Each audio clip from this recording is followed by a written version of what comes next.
What's up, everybody? Welcome back to Southeastern 14, another edition of Bets and Ball Games with Edwards and Greeson. Happy Thanksgiving to everybody, including you, Jay. What's going on, my man?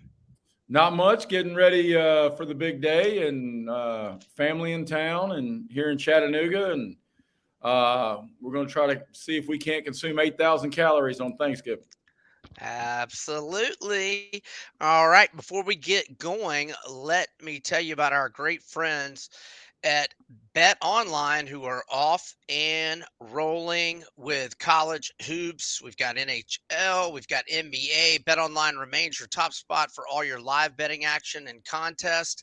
NFL, college football, UFC, and NHL are in full swing. Bet Online is your number one source for wagering news, odds, trends, and predictions. All the hoops betting action, along with every sport, available at your fingertips with both desktop and mobile access at any time. Head to Bet Online today and remember to use our promo code all caps BLEAV. Again, our promo code in all caps BLEAV, and you get a 50% welcome bonus on your first deposit.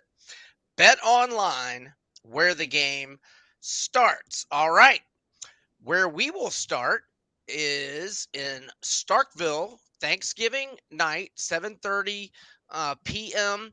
Eastern, another edition of the Egg Bowl. And we have Mississippi State with interim head coach Greg Knox.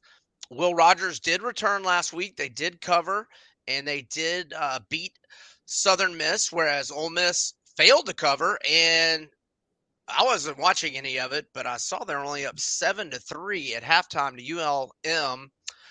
End up winning handily. Was it 35 or 38-3? It was 35-3. But a non-cover Ole Miss looking to avenge last year's 2-point loss in Oxford, and we are currently looking at a line of 10 or 10.5 with a total of 55.5. Jay, I wrote down 14 on Sunday morning, so I certainly lean Ole Miss. I have not looked at the weather. I feel like weather's been a factor in the Egg Bowl several years in a row. Any thoughts here? Yeah, I've got a few. One, you and I are vested, and we'll talk about our teams because they've got huge rivalry games. You're a Florida guy. I'm an Auburn grad, and this is the sneaky best rivalry of rivalry week. The Egg Bowl always delivers. Now, I'm not going to say it's always an aesthetically pleasing game, but whether we're talking about, was it A.J. Brown or DJ Metcalf who peed on the goalpost? No, Elijah Moore, right? Okay. He was with the Jets, and yeah, I think it's with the Browns. The celebrations and the fights, and one year it was a snow out, and I mean, it is cantankerous. I think Ole Miss wins the football game. 14 is a whole lot of points with Will Rogers back and an interim coach who he's not going to get the job, but boy, oh boy, you can really make Cadillac Williams made a whole lot of hay last year as the interim coach down the stretch. And I know they didn't beat Bama at Auburn.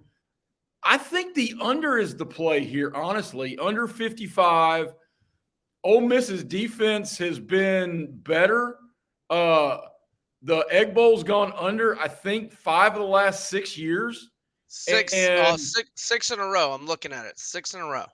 So, I mean, this is going to be – and I think this may be one time that Lane Kiffin checks his bravado because he needs this game. Last year was a huge disappointment. This may be the one time he gets a little more in his shell and does a little more of the traditional kind of things that he normally eschews with both middle fingers in the air. I see this being a 24-17 game, but I mean, I think Ole Miss wins, and I think they're the better football team. But, man, oh, man, this 55 and a half, and if it gets to 56, I really like that number. Okay, so the weather, it is going to be cold, cloudy skies, but 20% chance of rain. So not going to have rain like I feel like we've had the last couple of egg bowls. Um, I think I already said low of 40 degrees, not much wind. So, it's going to be chilly, but not that big a deal. So not only is the under hitting six straight, the under is 9-1 in the last 10 egg bowls. Now, I will note that um, all of those totals in the last six were in the 60s, except for one was 59. So they've all been a lot higher totals. However, the one 6 years ago had 59 combined, and that's the only one that would have gone over 55 and a half. They had a 31-24 3 years ago that was 55.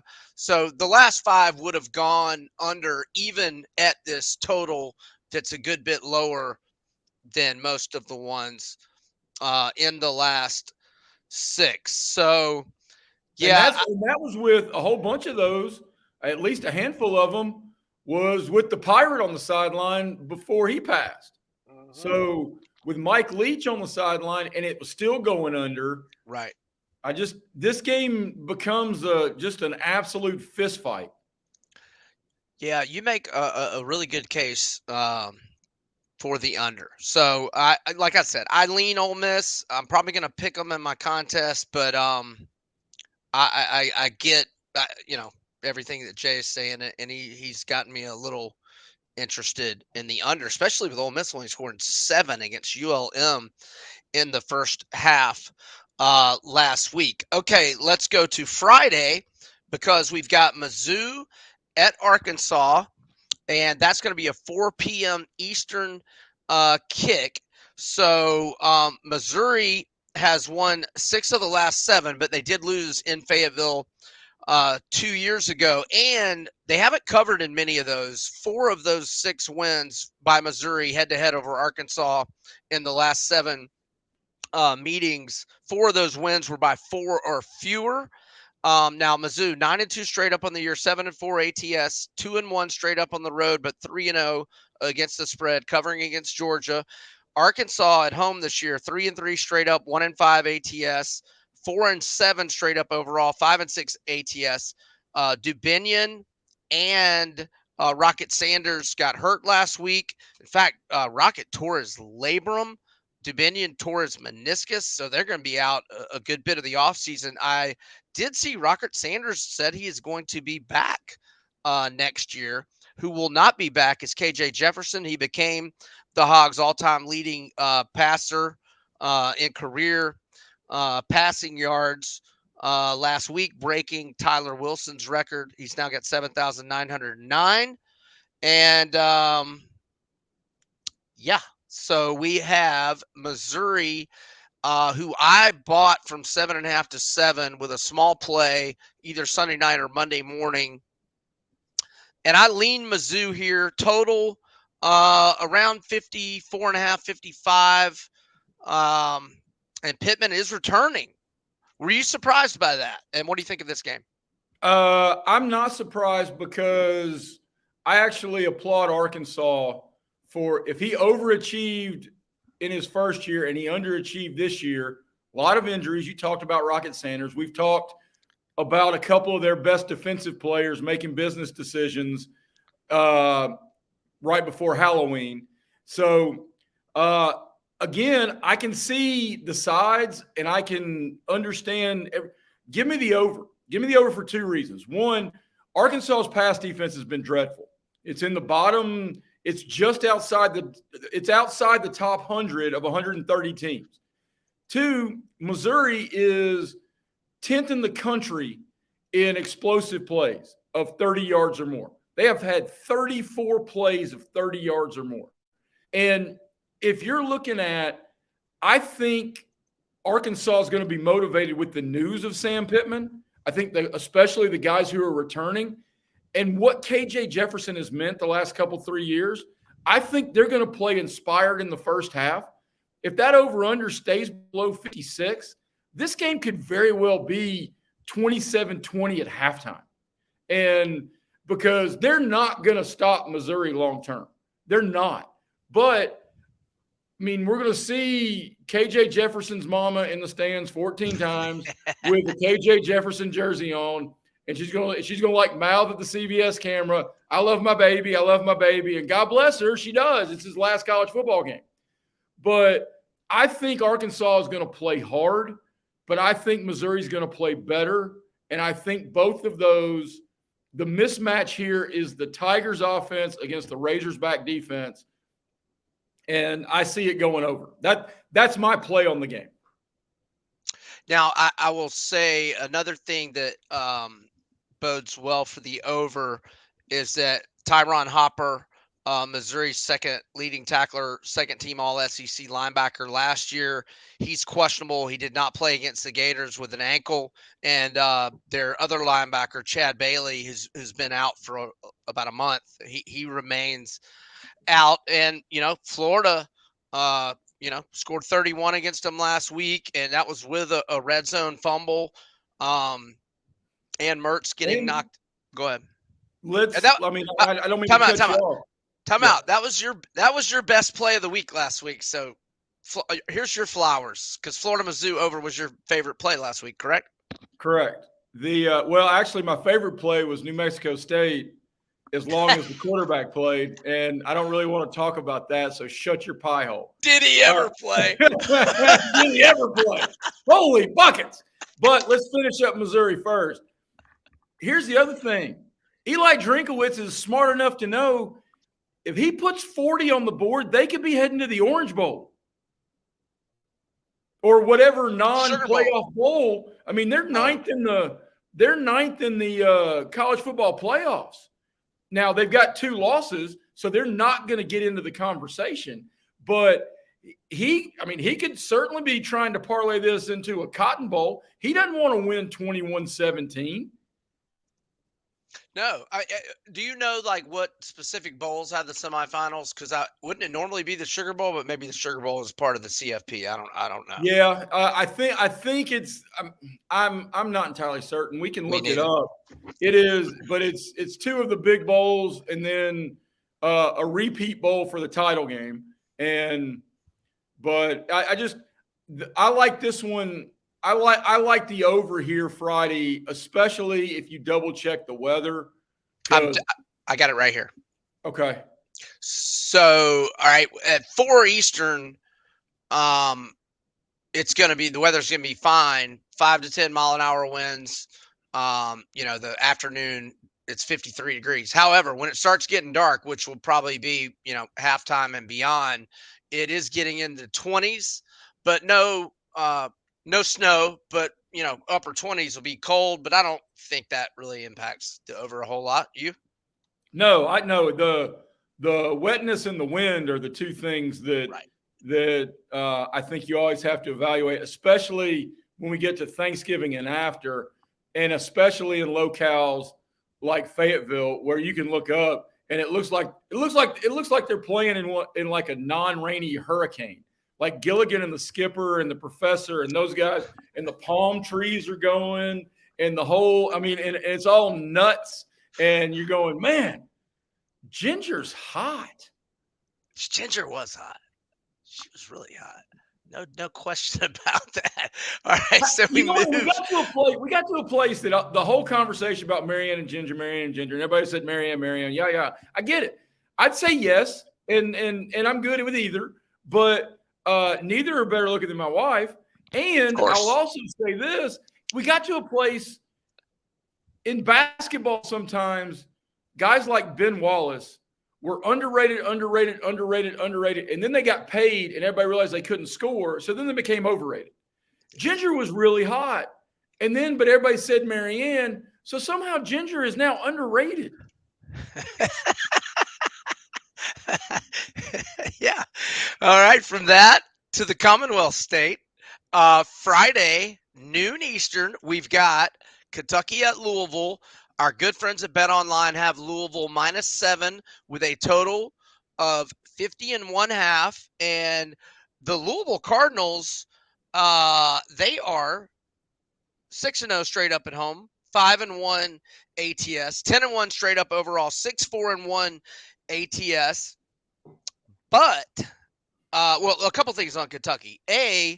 They're slumping horribly, and this has Yes. not been a vintage Mark Stoops team compared to the last half dozen years or so. They are 1-5, both straight up and against the spread in their last six. Their only win, 24-3 at Mississippi State, when there was no Will Rogers. But then the other part of this is Kentucky's absolutely dominated this rivalry lately. What do they call this thing? The Governor's Cup? Well, I don't know why I I think think that, that's but right. yeah. Anyhow, the last four head-to-head, Kentucky's won 26-13, 52-21, 45-13, and 56-10. So there's that. But I'm a lean to Louisville. Have not taken them yet. Would not do it more than 7, but at 7 or fewer, I would. I'm definitely going to pick them in my contest. And I'm probably going to end up playing Louisville just because of Kentucky's recent form. And I thought good on Louisville because Miami gave them a tough test last week, and Tyler Van Dyke looked like he was back to his September form when he was really good. And I thought that was a pretty, even though Miami's had its issues, I thought that was a pretty solid road win last week. Well, all right, big picture, when we take a step back, we talked about Eli Drinkwitz, and I think we talked about him last week. I think we both agree he's the SEC Coach of the Year. Jeff Brom's got to be in the conversation for National Coach of the Year, right? 100%. So, I mean, and I'll tell you a sneaky one, looking at numbers, and I know we'll talk about national games. The dude who was the interim, who got the interim tag pulled at Northwestern, whose name escapes me, to go through a hazing incident with a 1-11 roster and you're bowl eligible, I mean, and might win again. That's a coaching job. Might win again this week. They've named him the permanent coach, by the way. They did. Yeah, they took the interim tag off. Yeah. But man, that's a coaching job. In this game, I don't like this game a lick. Not a lick. Because you're 100% right. You cannot trust Kentucky. But you also really have to like the spot Kentucky's in. And we're going to talk about a whole lot of teams that can spoil dreams of rivals this weekend. The one thing I like about Louisville in this case, compared to some of the other dream spoilers, including both of our alma maters, is Louisville's at home. So I think the only play is Louisville, especially if you get it under a touchdown. But man, oh man, in some ways, and this is kind of strange to say unless we're talking about basketball, Kentucky could save its season with this win. Yeah. Because they break Louisville's heart and they continue to dominate in state. Yeah. Now, and you didn't say it outright, but I guess I'm asking you because you were talking about the spot for Kentucky.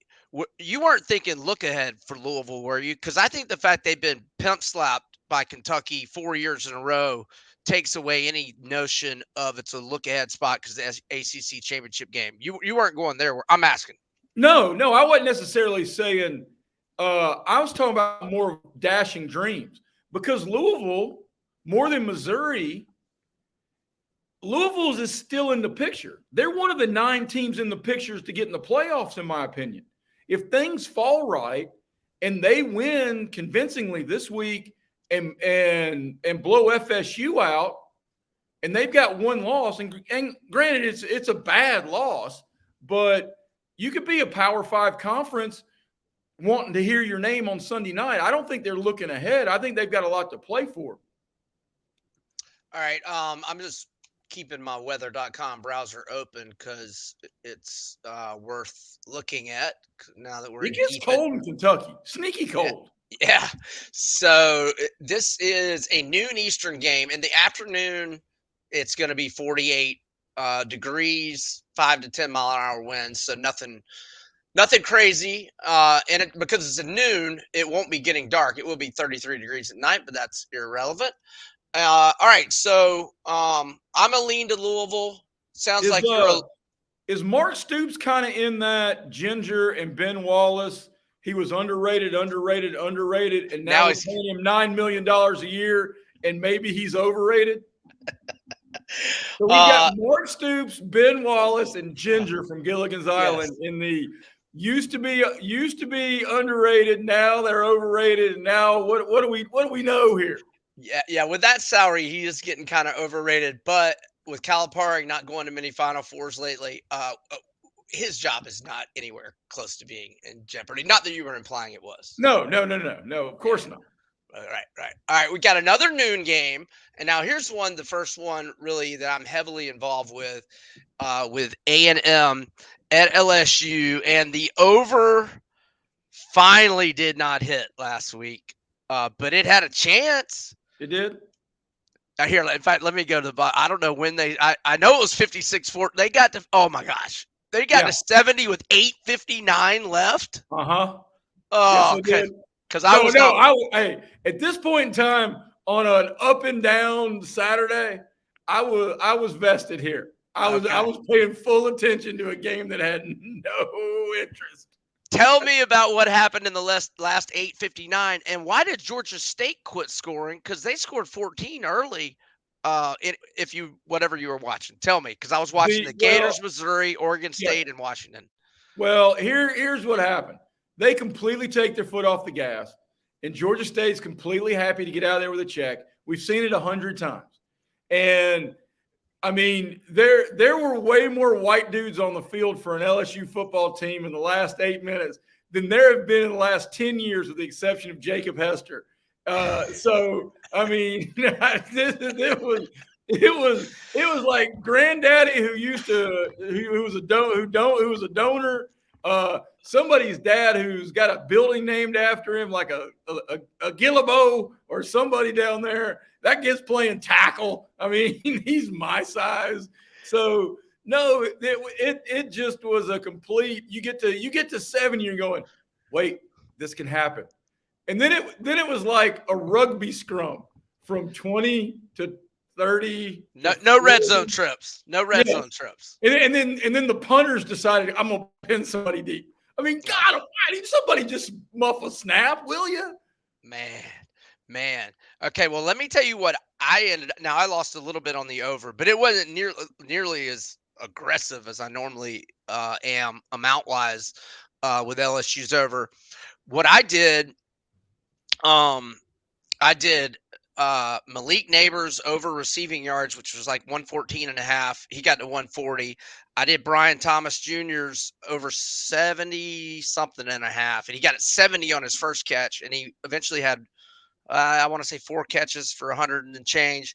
And then I did Jaden Daniels over 68.5 rushing yards. I could not believe that was it. And he got to 96. So FanDuel already has the rushing yards prop for Mr. Jaden Daniels.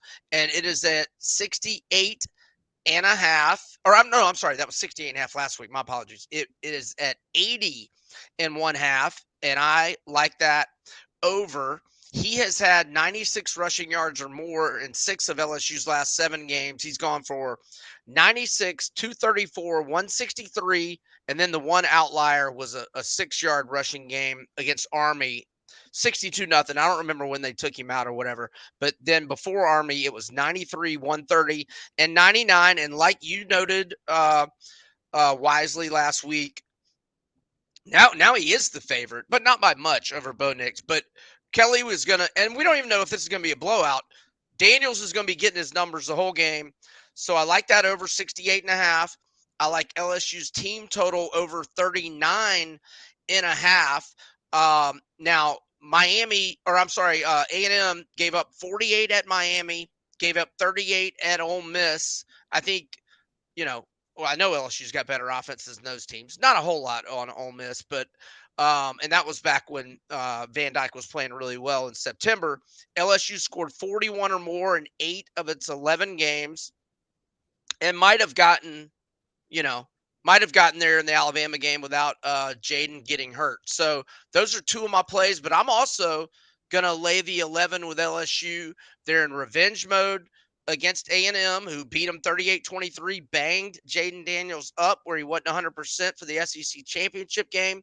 We don't know about Max Johnson. We don't know about A&M's motivation with no coach. I mean, look, what they've done without Jimbo, or just one game. They beat Abilene Christian 38-10. How many of those guys have checked out? Is Max Johnson going to play? We don't know any of these things. So LSU minus 11, but I'm on all three of those plays. What say you?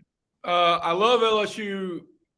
I don't do a whole lot of player props. You are more in tune with that, but there's no way, and I don't even know if they have this on FanDuel, of like a pass plus rush total yards kind of thing for Jaden Daniels, because you're 100% right.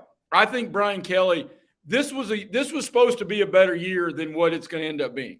It's supposed to be better than 9-3 with this bunch, especially that offense. I thought they were going to beat FSU and they didn't. I thought they were going to play better against Bama and they didn't. And I certainly thought they were going to beat Ole Miss. I lost money on LSU over 9.5, to be honest. I did So too. I think getting Jaden Daniels and cementing an invite and making him the front runner for the Heisman is every bit the hurdle that A&M is. And you could not have been more right. It is impossible to gauge what the mood in the College Station locker room has been over the last 2 weeks. Because, yeah, they beat Abilene Christian.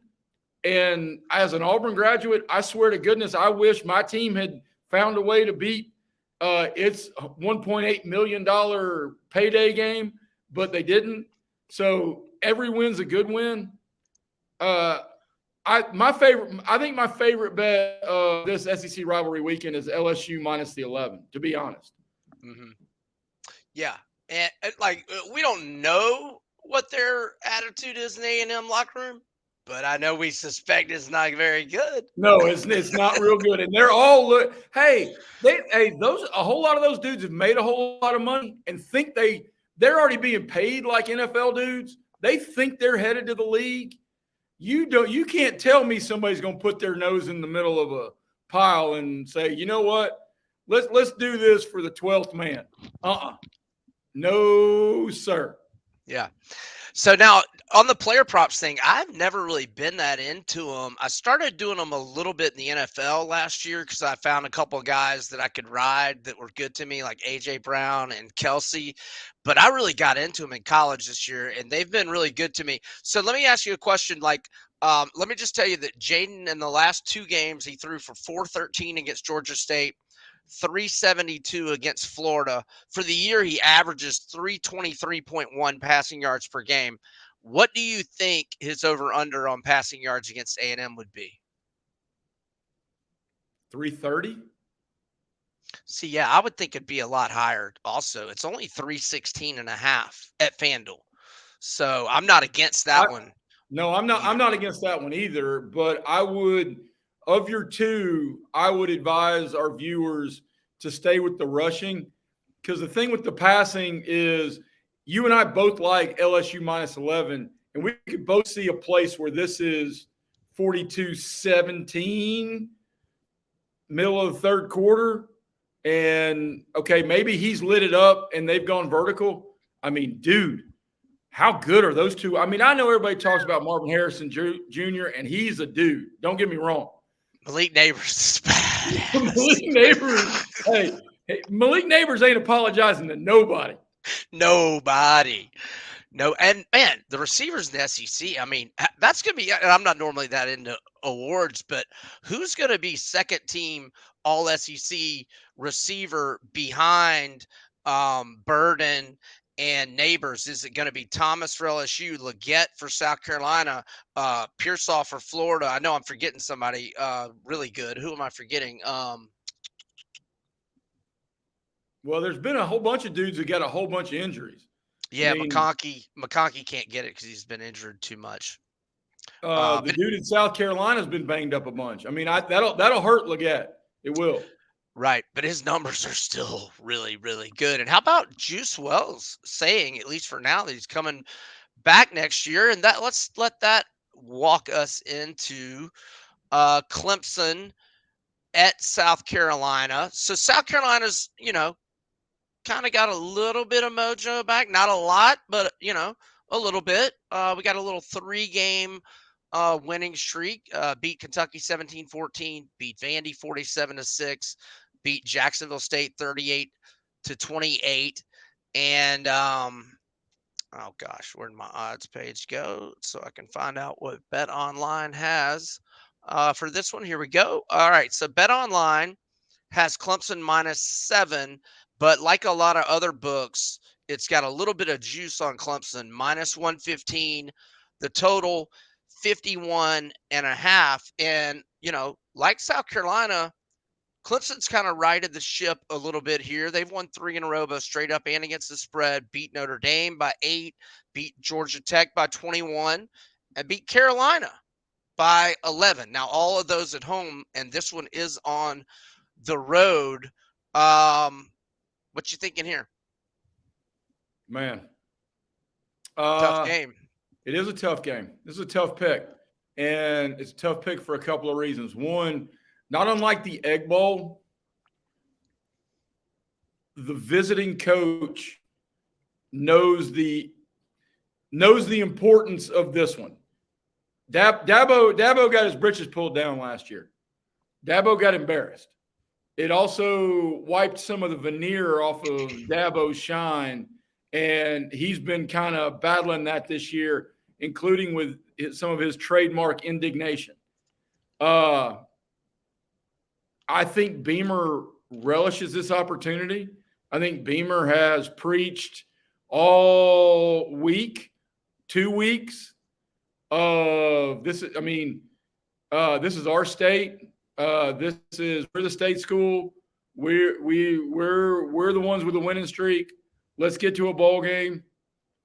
I don't like this game. I would play if you've got to sit down and gamble on this one. Well, you can also, if you're in the state of Tennessee, call 1-800-RED-LINE. But you can also, I would lean over here. Clemson has found some things offensively. They're doing better. I know North Carolina's defense is really, really cute when it tries to tackle. But, South Carolina has got an NFL quarterback, or at least a quarterback who's going to get NFL looks. They've got dudes on the perimeter. They also give up points. So, with the exception of the Kentucky, the 17-14, and we got to take Vandy out of the equation, almost every other meaningful game South Carolina's played has been into the 50s. So if I'm playing this one, I'm going over. But if you put a gun to my head and said I had to pick a side and bet a house payment, I'm taking the home dog, man. I hear that. This is a tough one, man. And I'm probably gonna stay away. Maybe live bet it if something looks attractive. Yeah, and you know what? We talk about that sometimes about our in-game conversations, and you can follow Brian on his Twitter feed and me on mine. In the live game conversation is a good one because you drop a kickoff, somebody makes a big play early, especially for the underdog, for the home team, for South Carolina. That place, it will be bonkers. That's one of the most underrated loud joints in all of college football. 1,000,000%. I've never been there. Have you been there? I have. Oh, yeah. I've been to every SEC stadium with the exception of College Station. Wow, you're doing a lot better than I have. I've been to quite a few. I told you about my only trip ever to Neyland, right? I did. You did. Never going back. Hey, I've only got one to the Swamp. You're never going back either. It can't get any better. Bo Nix's daddy threw a touchdown.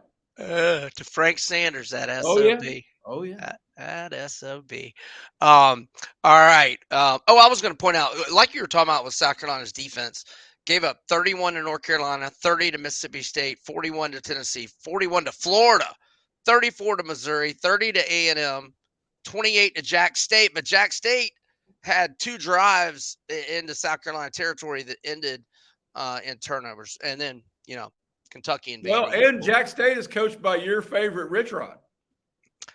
I just said he might be a decent fit at Mississippi State, and I picked Jack Rich Rod sitting in a tree. Oh man! Not that there's anything wrong with that. I don't want anybody to Yeah. Southeastern 14. And I'm Yeah. not at casting aspersions. If Brian and Rich Rod want to smooch, God bless them. I'm all for it. I'm here for you. I support. I support. I'm fully in support. All right. Back to the ball games. Our run has been good to me this year. It hasn't been that good though. All right. Let's see here. We want to go. Won't we get to our squads, especially as my Well, hey, look, you want to do clean old fashioned hate in Atlanta? yeah. Let's save ours for last. Yeah. Yeah. Let's do Georgia at Georgia Tech as. Let's see. We have Bet Online is got Georgia favored by 24 with a total of 59.5. And if you like the over, it looks like every other book is at 60. So 59.5 is your best place to bet the over on the flats in Midtown Atlanta. What you thinking? Um. Well, then I'm going to go to Bet Online because I do like the over. All right. I mean, Georgia Tech's offense is kind of sneaky good. I Mm-hmm. mean, they figure some things out. They block better than a lot of people realize. They Brent Key has done a pretty doggone good job there. I mean, we're looking up and they're bowl eligible on a team that I thought was going to win 3 games. So now the two things, if you got to play a side, you got to play Georgia. You have to. Georgia is one rolling right now. Not only are they rolling right now, they are the most professional college football team in America, and having surpassed Alabama in this regard. And I'm not talking about paying players NIL. They handle their business like nobody else. They don't look past people. They're not thinking about Alabama.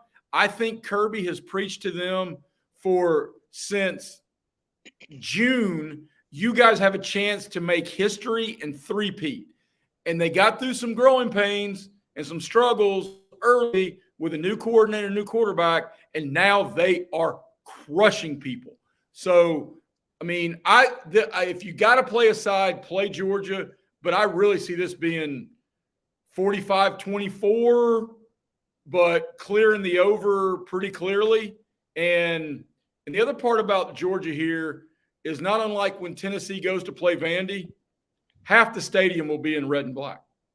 Oh, at least, yes. And another thing about Haynes King, who let's remember he struggled mightily with Jimbo.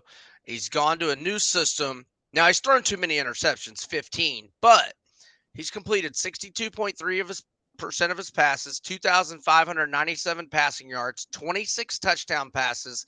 He's also run for 624 yards and 7 touchdowns with a 6.4 yards per carry average. So all he had to do was get away from Jimbo, and he's played pretty well. Now, again, the interceptions, that's a little much, but they've had plenty of offense. And let's see, Georgia Tech, wow, they're actually 9-2 to the over, and they have hit 5 consecutive overs.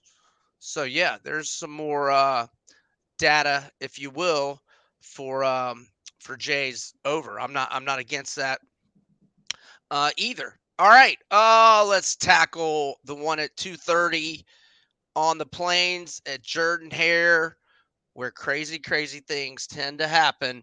Okay, Bama 10-1 straight up, 8-3 ATS on the road, 4-0 straight up, 3-1 ATS. They've won 3 in a row over Auburn in the head-to-head rivalry. 2-1 ATS obviously didn't cover in the overtime game 2 years ago. Alabama's won 9 games in a row.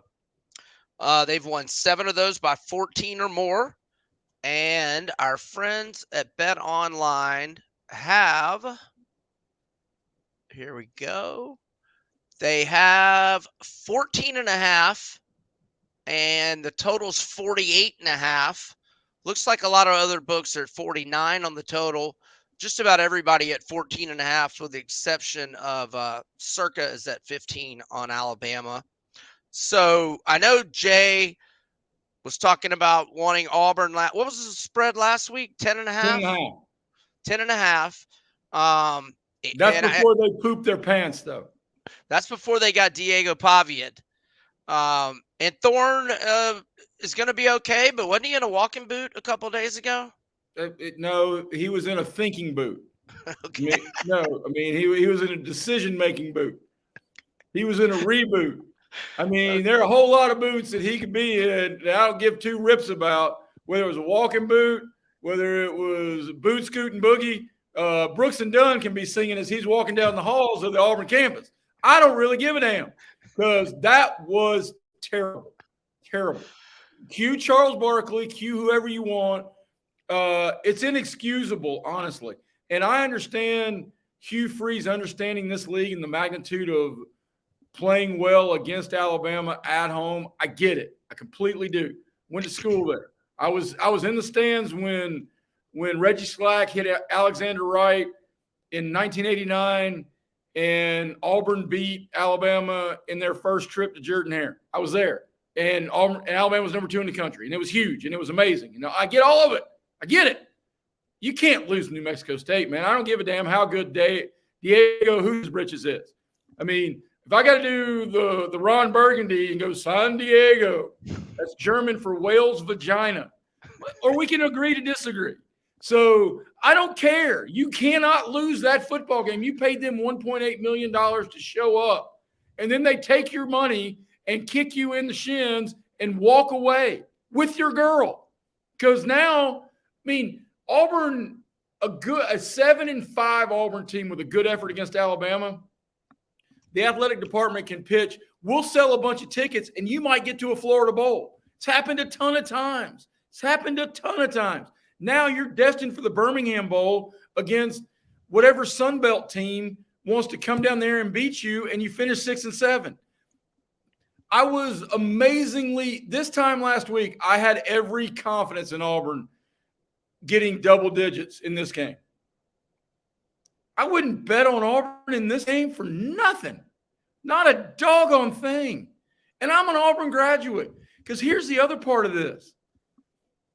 You and I talked about this before the show. One, Alabama needs style points. Alabama's going to need style points to get to its place where it wants to be.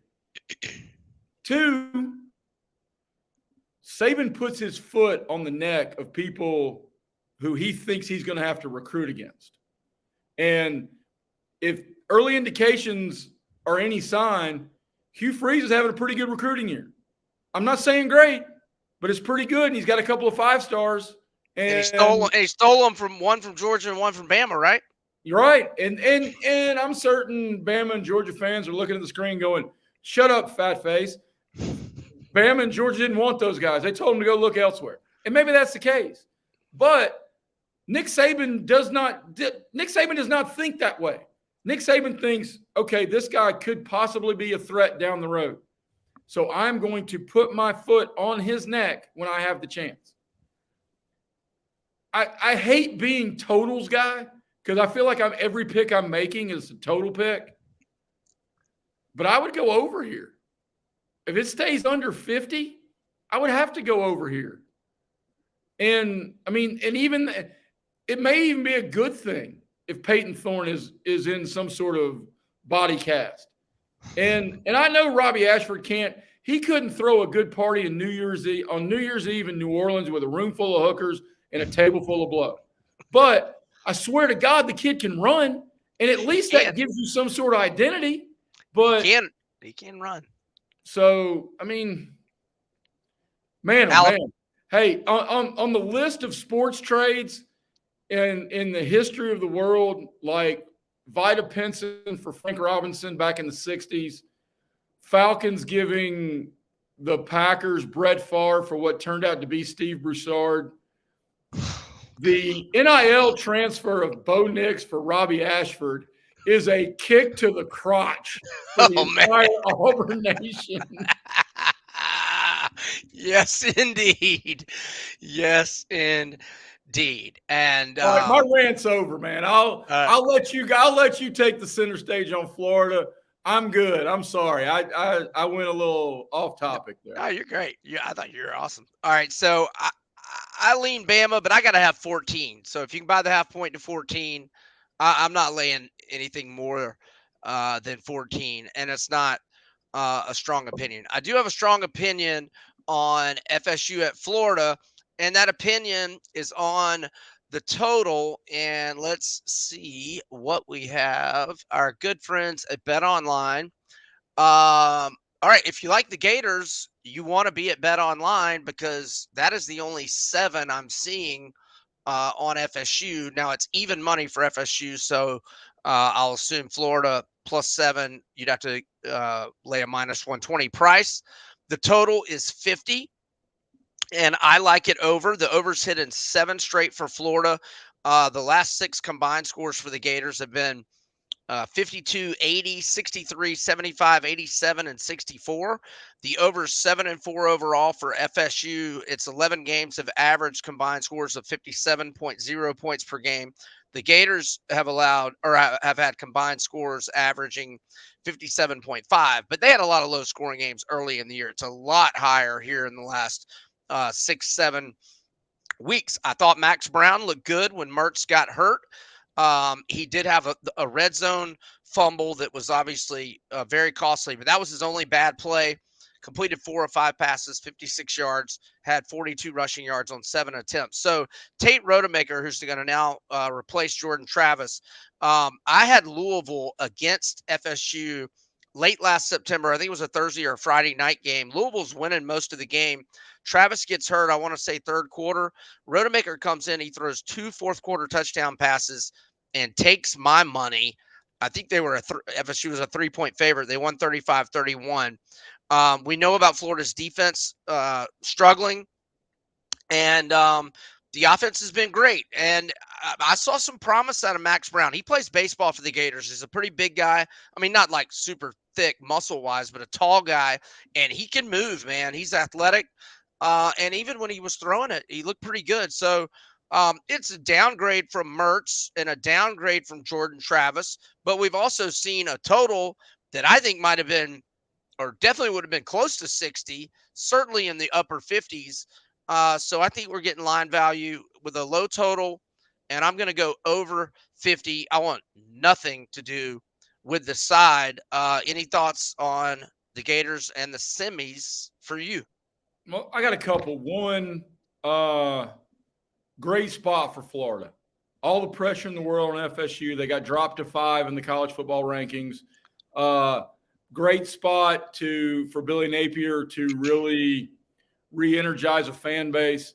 Got to think you push all your chips to the middle, and it's going to be a huge recruiting class and crew in the swamp. 2, what was the FSU quarterback's name? I'm sorry. Tate Rodemaker. Isn't that the kid who had his shoulder repaired in Rookie of the Year? Oh, no, that's Henry Rutengardner. Oh, who threw the baseball like really hard in that really bad movie. But if you like the over, don't you have to like Florida with the points? Because you're expecting both of these backup quarterbacks to get in that 24 north range, and honestly, I agree with you. I think you're getting great line value on the over. I would even, honestly, I wouldn't, if I'm going to play a side on this, I'm taking the Gators on the money line. And I'm doing that to get the odds because we don't know how Henry Rotengardner's going to fare with on the road in this kind of start, in this kind of rivalry with these kind of stakes. I mean, he's a 3-star dude from where? South Georgia? And I thought he was a 2-star. And maybe he is, which is more to my point. Thank you. Which means you're trying to now. He's trying to impress the prom queen, going to the Western Sizzling before they get into his El Camino, head to the dance. So Bet Online has the Gators plus 205 on the money line. I don't want anything to do with the side because I have enough.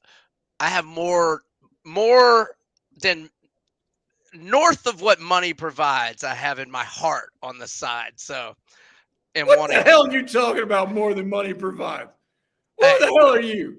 You my trying to motivate somebody in a halftime speech? That's my ridiculous. my desire to beat the undefeated semi squad in my swamp. It goes beyond the value of More money. than money, bull snot. More than money. More You than money. Deion Sanders. Man, I, ain't nothing more than money. I want my money on over 50. I want my money on over 50. All right. Before we get into some parting shots and maybe some NFL or college hoops or what have you, I think it's the Vols or pass in a 3:30 Eastern game. Vols minus 27.5. Now, I haven't really looked at injuries. I know Vandy's 0-5 straight up in ATS on the road. I'm looking up Tennessee's injuries right now. I don't see either running back, so that's about all I need to know. Yep. I think it's Tennessee or pass. I think it's Tennessee too. And I would probably lean towards whatever the total is. But if you want to play both, I would go. I certainly like Tennessee. If you want to play this game, Vandy has found ways to put some points on the board. But I really think, with a whole lot of grumbling here in the state, wouldn't surprise me if Josh Heupel puts 63 on Vandy. Yeah, and so here we go. We've got a total of only 56.5 and Bet Online, or it looks like everybody's got it at 27. So at 28 or fewer, I think the Vols are the win. And it may be one of the things that you and I have had some success with. You may look at the first half number of them coming out and starting fast in Neyland in Joe Milton's last game, and a whole lot of things that they may want to try to accomplish. Looks like Bet Online, at least on my odds feed from Wager Talk, does not have first half lines up right now, but most of the books are either at 16 or 16.5 for Tennessee on a first half line. Okay, I've got a few other plays that I would like to share, and I know we've hit on it. I think we hit on it last week or maybe even 2 weeks ago as well. These overs for the Indiana Pacers keep going over, and I like it over tonight against Toronto over 238.5. So last night, Indiana had its highest total of the season at Atlanta. It was 253. They had only had three totals in the 240s. They had 240.5 twice, and they had 242.5. So they jacked this one up 10.5 points higher than any of their games this year, and it goes over with more than 9 minutes left. The Hawks score a franchise record 86 in the first half and lose 157 to 152 for 309 combined. The overs hitting 10 in a row for the Pacers to improve to 12-1 overall. So I am on the over. Their average combined scores are 254.0 points per game. So that's what I like tonight. In the NFL, And to be fair, this is Wednesday. We're filming this on Wednesday. We normally film on Thursday. So hopefully this gets up in time that you guys can capitalize on this information. And then I'm going to go with the opposite end of the spectrum. We probably should have started the show with this, even though it's a Southeastern 14 operation. The over-under on Nebraska-Iowa is 26.5. Lowest ever. They've had like the lowest ever 3 times this year. 26.5. That's hard to fathom. All right, well, hold on. Iowa's combined scores in their last last game was 15 and 13. It's 28. Okay, that would have been an over. No. We've experienced two different teams this year. Iowa, the odds makers are saying, all right, we've got to keep going lower and lower and lower and lower, and we're going to dare you to bet under. And the smart person keeps betting under and under and under and under and under. USC, for the most part of the year, they're going, we're just going to jack this thing up because they can't tackle, and Caleb Williams is really good. So we dare you to bet over and over and over and over, and we've made a lot of money betting on USC over. So, but 26.5. Holy good gravy, dude. Back when you were covering high school football in Cherokee County, we wouldn't set over-unders on a high school game at 26.5. No way. Yeah, it's wild. I mean, the under is still 9-2 for Iowa, and it has hit 1, 2, 3, 4.